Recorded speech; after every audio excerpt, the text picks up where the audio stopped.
نحمده ونصلي ونسلم على رسوله الكريم اما بعد فاعوذ بالله من الشيطان الرجيم بسم الله الرحمن الرحيم يا ايها الذين آمنوا كتب عليكم الصيام كما كتب على الذين من قبلكم لعلكم تتقون صدق الله مولانا العظيم۔ سورہ البقرہ پارہ 2۔ اللہ رب العالمین نے اپنے قرآن مجید فرقان حمید میں ایمان والوں کو مخاطب کر کے ارشاد فرمایا، اے ایمان والو، تم پر روزے فرض کیے گئے جیسے تمہارے اگلوں پر فرض کیے گئے تھے تاکہ تم پرہیزگار ہو جاؤ۔ حضرت سلمان فارسی رضی اللہ تعالیٰ عنہ سے منقول ہے، آپ ارشاد فرماتے ہیں کہ حضور صلی اللہ علیہ وآلہ وسلم نے شعبان المعظم کے آخر میں خطبہ ارشاد فرمایا لوگو، ایک بہت بڑا مہینہ تم پر سایہ فگن ہونے والا ہے، جس میں ایک رات ایسی جو 1000 مہینوں سے افضل ہے، وہ شب قدر ہے۔ اللہ نے اس مہینے کے روزے تم پر فرض کیے ہیں، اس میں شب بیداری کرنا تطوع قرار دیا گیا۔ جو اس میں ایک فرض ادا کرتا ہے گویا اس نے ایک غلام آزاد کیا۔ فرمایا یہ صبر کا مہینہ ہے اور صبر کی جزا جنت ہے، یہ غمخواری کا مہینہ ہے۔ لوگوں نے عرض کی، یا رسول اللہ صلی اللہ علیہ وسلم، ہمارے پاس اتنے اسباب نہیں کہ ہم روزے دار کو روزہ کھلوا سکیں۔ ارشاد فرمایا اللہ کے نبی صلی اللہ علیہ وسلم نے کہ تم میں سے کوئی روزے دار کو ایک گھونٹ پانی، لسی یا دودھ کے گھونٹ کے ساتھ یا ایک چھوارے سے بھی روزہ کھلوائے، اسے اللہ اتنا ہی ثواب عطا فرمائے گا۔ فرمایا یہ ایسا مہینہ ہے جس کا اول یعنی رحمت، وسط مغفرت اور اس کا آخر آگ سے خلاصی نجات کا سبب ہے۔ حدیث مبارکہ ہے، حضرت کعب بن عجرہ رضی اللہ تعالیٰ عنہ سے منقول ہے، حضور صلی اللہ علیہ وسلم اپنے منبر ناز پر جلوہ فروز ہونے کے لیے زینہ بزینہ قدم رنجہ فرما رہے تھے، تو جب پہلے زینے پر قدم رکھا، پہلے درجے پر، تو جب زبان مبارک سے فرمایا آمین، پھر دوسرے درجے پر قدم رکھا تو فرمایا آمین، پھر تیسرے درجے پر قدم رکھا تو فرمایا آمین۔ حضرت کعب فرماتے ہیں کہ حضور جب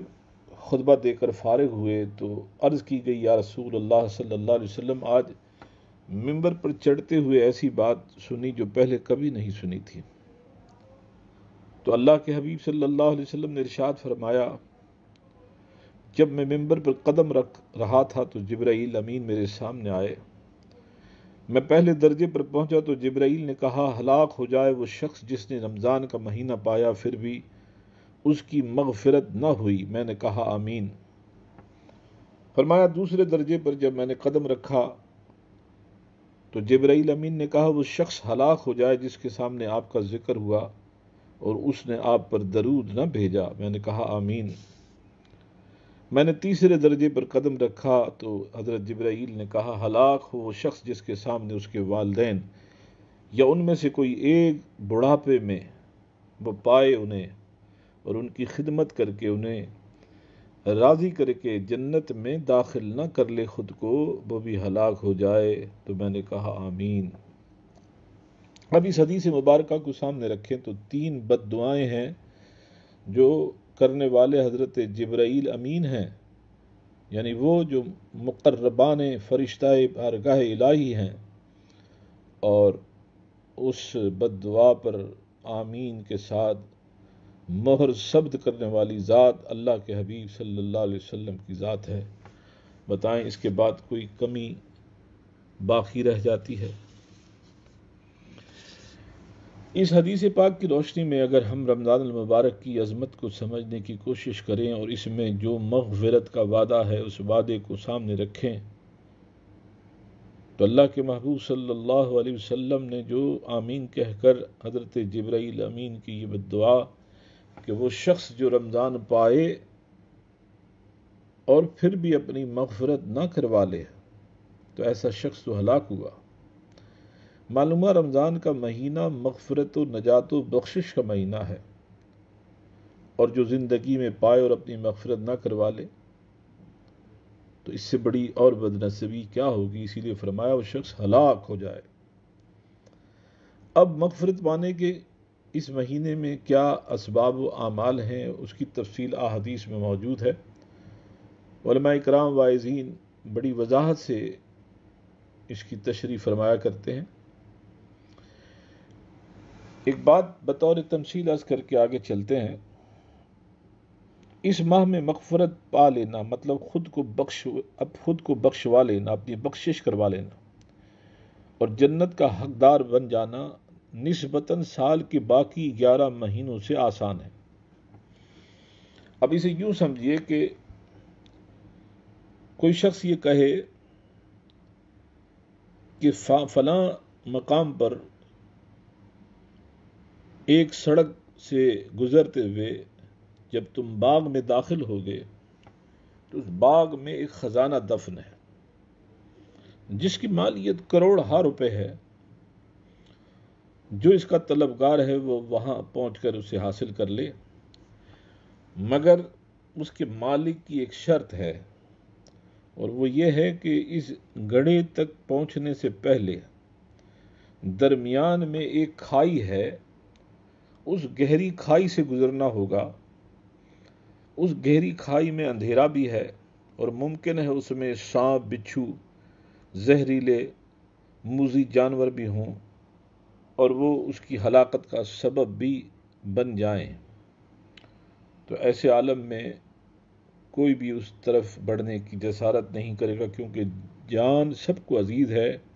اگرچہ کروڑہا کا خزانہ ہے اس باغ میں،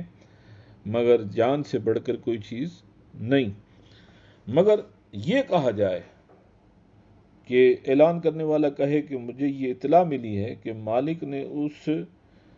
گڑھے کے اوپر یعنی اس کھائی کے اوپر عارضی طور پر ایک بند باندھ دیا ہے، یعنی ایک گزرگاہ بنا دی ہے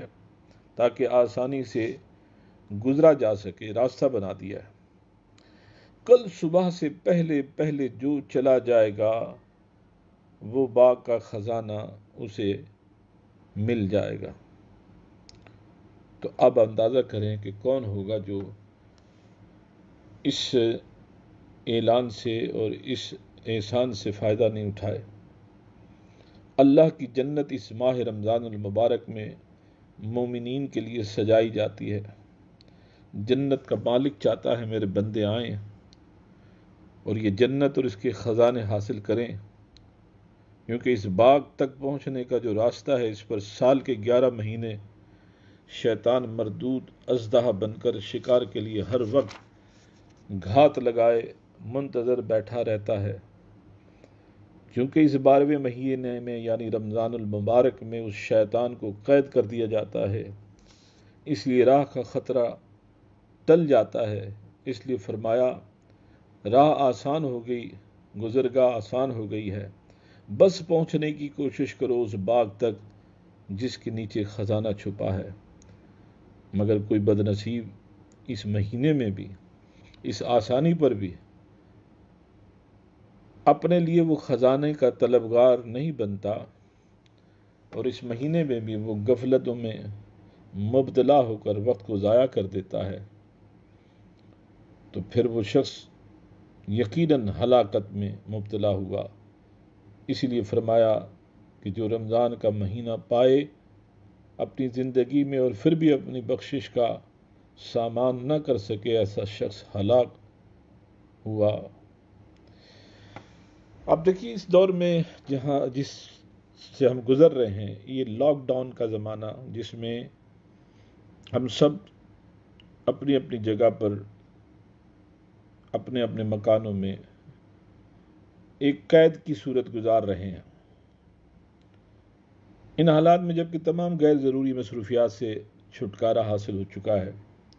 اور جو ضروری مصروفیات بھی ہیں، مثلا دکان، کاروبار، آفس، مزدوری، دیگر معاشرتی تھکا دینے والی وہ مصروفیات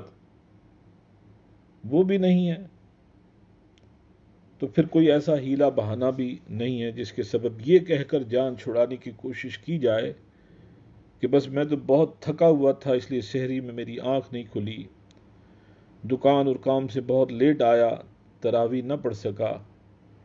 سارے دن کی مصروفیات کی وجہ سے نماز رہ جاتی ہے، تلاوت نہیں کر پاتا، ذکر و اذکار نہیں کر سکتا، تو ان حالات میں تو یہ جواز بھی اب نہ رہے، پھر بھی کوئی ایسے موقع سے فائدہ نہیں اٹھاتا، تو بتائیے اس سے بڑا